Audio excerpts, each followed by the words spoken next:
बिहार की राजनीति में इस वक्त एक गमछे ने ऐसा तूफान खड़ा कर दिया है कि सत्ता पक्ष और विपक्ष आमने सामने आ गए हैं। एक तरफ बिहार के मुख्यमंत्री सम्राट चौधरी, पटना में लगभग 4000 सीसीटीवी कैमरा लगा है और यदि एक बार हरे गमछे वाले को पकड़ना है और एक बार खाली कह दीजिए आई को कि हरा गमछा वाले को खोजिए तो कितना जल्दी पकड़ा जाएगा कि नहीं पकड़ा जाएगा। तो दूसरी तरफ नेता प्रतिपक्ष आरजेडी नेता तेजस्वी यादव इस तरह का बयान देकर के हरा गमछा हो नीला गमछा हो, इस तरह का बयान अगर मुख्यमंत्री देते हैं तो उनकी सोच पे हमको जो है हंसी आती है कि किस प्रकार का सोच की बात कर रहे हैं। नमस्कार, आप सुन रहे हैं बिहार की राजनीति का सबसे बेबाक और दमदार विश्लेषण।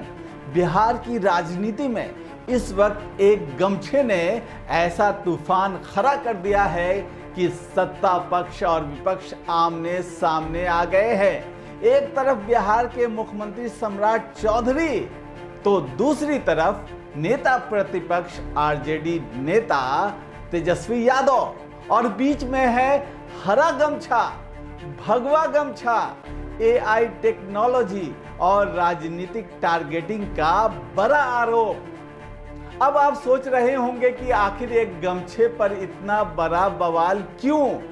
तो आज अगले 10 मिनट में हम सिर्फ खबर नहीं सुनेंगे, हम समझेंगे कि इस बयान के पीछे की राजनीति क्या है, क्यों विपक्ष इतना भड़का हुआ है और आखिर बिहार की राजनीति किस दिशा में जा रही है।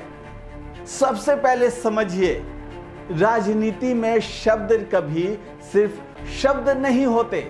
एक लाइन, एक इशारा, एक रंग और पूरा राजनीतिक नैरेटिव बदल जाता है। पटना में एआई समिट का मंच था, मौका था तकनीक, भविष्य और आर्टिफिशियल इंटेलिजेंस की बात करने का।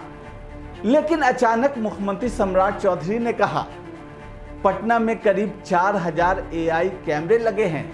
अगर एआई से कह दिया जाए कि हरा गमछा वालों को खोजो तो तुरंत पकड़ लेगा।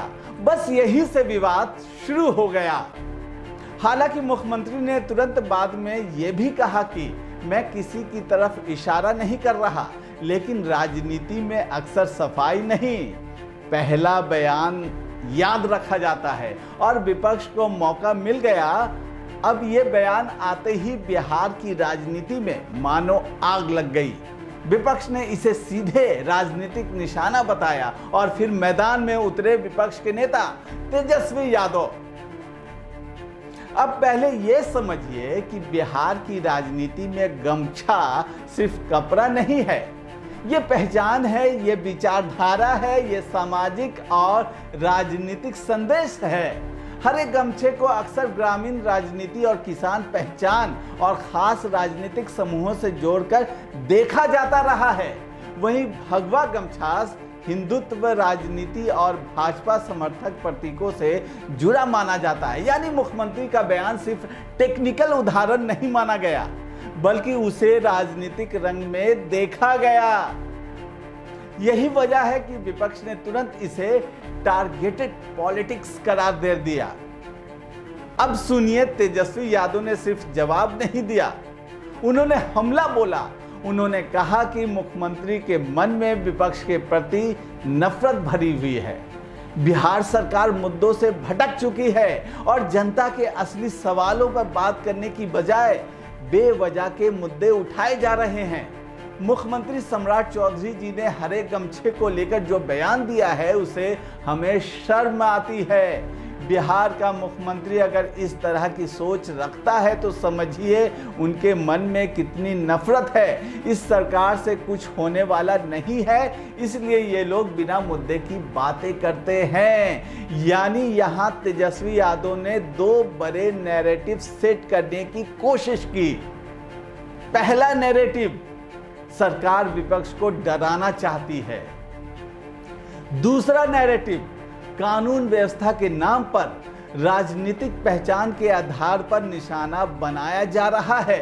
और ध्यान दीजिए, उन्होंने सिर्फ बयान की आलोचना नहीं की, उन्होंने सम्राट चौधरी के पुराने मामलों और राजनीतिक छवि पर भी हमला बोला। यह भाषा सामान्य राजनीतिक प्रतिक्रिया नहीं थी, ये सत्ता में बैठी पार्टी पर सीधा वार था।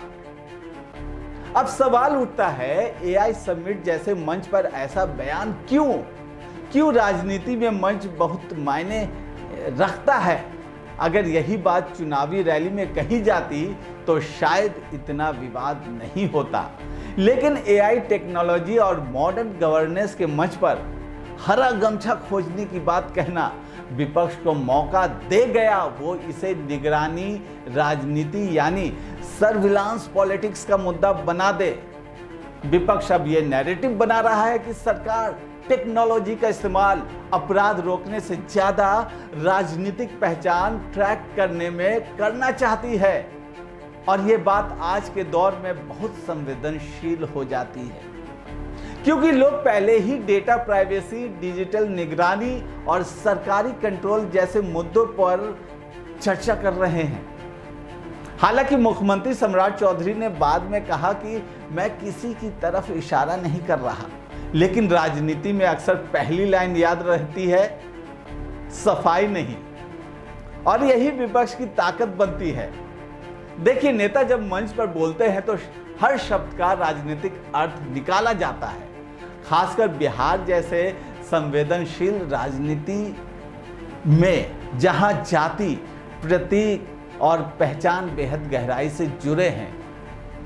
सम्राट चौधरी शायद तकनीक की ताकत समझाने के लिए उदाहरण दे रहे हों, लेकिन विपक्ष ने उसे राजनीतिक चेतावनी की तरह पेश कर दिया। और सच कहें तो राजनीति परसेप्शन से चलती है, इंटेंशन से नहीं। अब जरा बड़े राजनीतिक फ्रेम में देखिए, बिहार में भाजपा और राजद की लड़ाई अब सिर्फ विकास बनाम सामाजिक न्याय की नहीं रह गई है, अब ये प्रतीकों की लड़ाई भी है। कभी टोपी, कभी जातीय जनगणना, कभी मंदिर और अब गमछा। राजद इस मुद्दे को सामाजिक पहचान पर हमला बनाकर पेश कर सकती है, जबकि भाजपा इसे अनावश्यक विवाद बताकर पलटवार करेगी। यानी आने वाले दिनों में आप देखेंगे कि दोनों पार्टियां अपने अपने समर्थकों को भावनात्मक रूप से मोबिलाइज करने की कोशिश करेंगी। दरअसल बिहार की राजनीति में एक बात हमेशा काम करती है, भावनात्मक ध्रुवीकरण। किसी भी पार्टी के नेताओं के लिए मुद्दे सिर्फ सड़क, नौकरी, बिजली तक सीमित नहीं रहते। पहचान की राजनीति तेज हो जाती है और यहां हरा बनाम भगवा का नैरेटिव बेहद खतरनाक मोड़ ले सकता है। क्यों? क्योंकि रंग जब राजनीति में उतरते हैं तो समाज दो हिस्सों में बंटने लगता है। विपक्ष यही कह रहा है कि मुख्यमंत्री का बयान समाज को बांटने वाला है, जबकि सत्ता पक्ष कहेगा कि विपक्ष जानबूझकर बयान को तोड़ मरोड़ रहा है। भारत की राजनीति में रंग हमेशा ताकतवर रहे हैं। भगवा, हरा, लाल, हर रंग अपने साथ एक विचार, एक पहचान और एक वोट बैंक लेकर चलता है। इसलिए जब मुख्यमंत्री हरा गमछा कहते हैं तो विपक्ष उसे सिर्फ रंग नहीं मानता, बल्कि एक राजनीतिक संदेश मानता है। और जब तेजस्वी यादव भगवा गमछा का जिक्र करते हैं तो वो सीधे भाजपा के नैरेटिव को चुनौती देते हैं। यानी ये लड़ाई असल में रंगों की नहीं, राजनीतिक वर्चस्व की है। अब सबसे बड़ा सवाल, क्या आम जनता सच में इस विवाद को गंभीरता से ले रही है? देखिए, सोशल मीडिया पर यह मुद्दा तेजी से वायरल हुआ, लेकिन जमीन पर जनता के लिए बेरोजगारी, महंगाई, अपराध, पलायन अब भी बड़े मुद्दे हैं। फिर भी ऐसे बयान राजनीतिक तापमान बढ़ाने का काम करते हैं। और बिहार की राजनीति में तापमान बढ़ना मतलब TV debate, social media trend, कार्यकर्ताओं की बयानबाजी और राजनीतिक ध्रुवीकरण, यानी भले ये मुद्दा चुनाव का अकेला एजेंडा न बने, लेकिन राजनीतिक माहौल गरमाने के लिए काफी है। अब आखिर में समझिए, इस पूरे विवाद में 3 बातें साफ निकल कर आती हैं। पहली, आज के दौर में टेक्नोलॉजी भी राजनीति से अलग नहीं रही। दूसरी, बिहार में प्रतीकों की राजनीति अब और आक्रामक होती जा रही है। और तीसरी, सत्ता में बैठे नेताओं के बयान से बयान नहीं रहते, वे राजनीतिक हथियार बन जाते हैं। अब देखना होगा कि मुख्यमंत्री सम्राट चौधरी की सफाई इस विवाद को शांत करती है या विपक्ष इसे और बड़ा मुद्दा बनाती है। लेकिन इतना तय है कि बिहार की राजनीति में गमछा अब सिर्फ कंधे पर रखा कपड़ा नहीं, बल्कि सत्ता और विरोध की नई पहचान बन चुका है। अब इससे बड़ा भी सवाल है, क्या मुख्यमंत्री का बयान सिर्फ मजाक था या फिर उनकी रणनीति का एक हिस्सा था? क्या विपक्ष सच में डराने की राजनीति का आरोप सही लगा रही है या फिर यह सिर्फ राजनीतिक अवसरवाद है? इन सवालों का जवाब आने वाले दिनों में मिलेगा, लेकिन इतना तय है कि बिहार की राजनीति अब और आक्रामक होने वाली है। अब देखना होगा कि यह विवाद कुछ दिनों में ठंडा पड़ता है या फिर आने वाले दिनों में बिहार की राजनीति का बड़ा मुद्दा बन जाता है। लेकिन इतना साफ है कि एआई समिट ने एक बयान जो दिया गया, अब बिहार की राजनीति में बड़ा तूफान बन चुका है।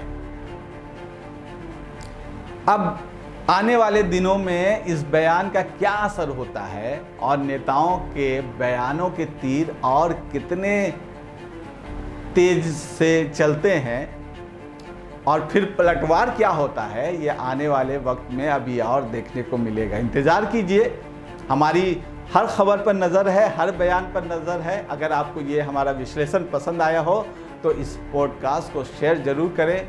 मिलते हैं अगले एपिसोड में एक और बड़े राजनीतिक विश्लेषण के साथ। फिलहाल NBC 24 न्यूज़ पर इतना ही। मुझे दीजिए इजाज़त। नमस्कार।